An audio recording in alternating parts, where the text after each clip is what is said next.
এই ভুয়া ভুয়া স্লোগান মাননীয় স্বরাষ্ট্রমন্ত্রী সহ অন্যান্যকে দিয়েছে। এই যে যারা এই শব্দ চয়ন করেছে, আমরা তাদেরকে মনে করি তারা জামাত শিবির এবং তাদের সংশ্লিষ্ট চক্রের অংশ। দেখুন, রামিসার বিষয়ে যেটি ঘটেছে সেটি বাংলাদেশের সকল মানুষের বিবেকে নাড়া দিয়েছে। মানুষ প্রচণ্ড রকম এটিতে ক্ষুব্ধ, কারণ এই ধরনের বর্বরতম নৃশংস এবং যে নরঘাতকের মাধ্যমে যে ঘটনাটি ঘটেছে সেটি সবার হৃদয়ে নাড়া দিয়েছে। একটা শিশুর ঘটনা যেটি, এবং আপনারা দেখেছেন যে রাষ্ট্র তড়িৎ গতিতে আপনার খুব অল্প সময়ের মধ্যে আসামিকে গ্রেপ্তার করেছে। যেটি স্বরাষ্ট্র মন্ত্রণালয়ের কাজ ছিল গ্রেপ্তার করা, এবং বিচারের কাজটি মূলত আইন মন্ত্রণালয়ের কাছে। এবং আইনমন্ত্রীও আপনার যত দ্রুত সম্ভব এটিকে সর্বোচ্চ শাস্তি নিশ্চিত করা যায় সে বিষয়ে উনি কথা বলেছেন। এবং সরকার এ বিষয়ে প্রচণ্ড রকমের আগ্রহী যে এইটির একটি দৃষ্টান্ত স্থাপন করার জন্য।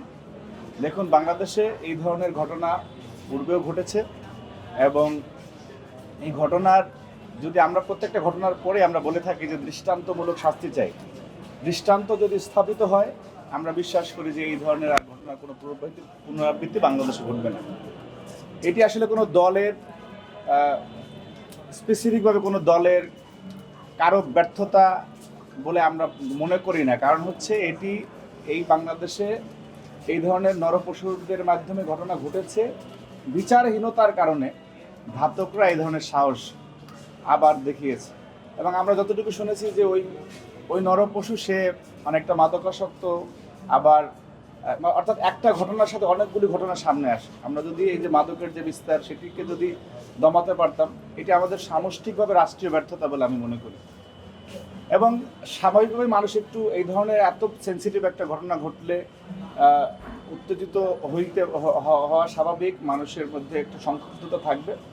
কিন্তু আমরা মনে করি যে সরকারের আন্তরিকতার বিন্দুমাত্র কোনো ঘাটতি এই ঘটনায় ছিল না, বরং এই ধরনের কোনো ঘটনা ঘটলে পক্ষ বিপক্ষ সবারই উচিত দেশের স্বার্থে সরকারকে সহযোগিতা করা। সেখানে যদি সরকারের কোনো আন্তরিকতার ঘাটতি থাকে সেই বিষয়ে আমরা প্রশ্ন তুলতে পারি, এবং সংশ্লিষ্ট যারা দায়ী তাদের আমরা বিচারও চাইতে পারি যে অমুক মন্ত্রী বা অমুকের এখানে দায়বদ্ধতা রয়েছে। কিন্তু আমরা দেখেছি যে সরকার অতি দ্রুততার সাথে আসামিকে গ্রেপ্তার করার পাশাপাশি, এখন দেখেন ন্যূনতম একটি প্রসিডিউর আপনি মানতে হবে, আর সেটি মানা ছাড়া তো আপনি একজনকে ধরে সাথে সাথে কি বলে এটাকে ক্রসফায়ার, যেটার বিরুদ্ধে আমরা কথা বলি যে বিচার বহির্ভূত হত্যাকাণ্ড, সেটি যাতে না ঘটে।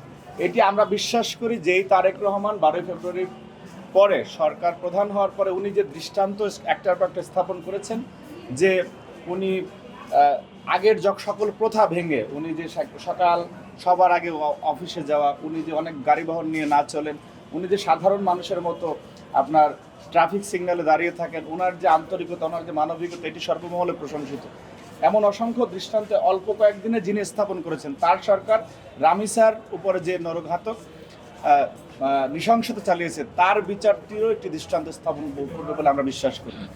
এবং গতকালকে মাননীয় প্রধানমন্ত্রী ওখানে যাওয়ার পরে আমি নিজেও এখানে ছিলাম, যারা এই ভুয়া ভুয়া স্লোগান মাননীয় স্বরাষ্ট্রমন্ত্রী সহ অন্যান্যকে দিয়েছে, আপনি তাদের ফুটেজ আইডেন্টিফাই করে দেখবেন, তারা প্রত্যেকেই নির্দিষ্ট কোনো একটি দলের সদস্য, এবং যেই নির্দিষ্ট দলটি বাংলাদেশের এবং এই ভূখণ্ডের ইতিহাসে কখনোই আপনার মানুষের পক্ষে, গণমানুষের পক্ষে কোনো সেন্টিমেন্টের কোনোদিনও ছিল না।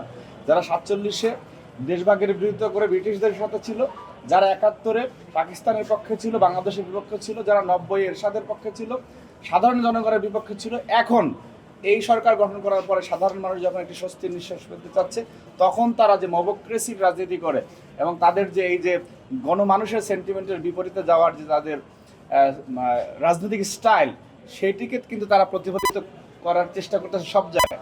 এই যে যারা এই শব্দ চয়ন করেছে, আমরা তাদেরকে মনে করি তারা জামাত শিবির এবং তাদের সংশ্লিষ্ট চক্রের অংশ।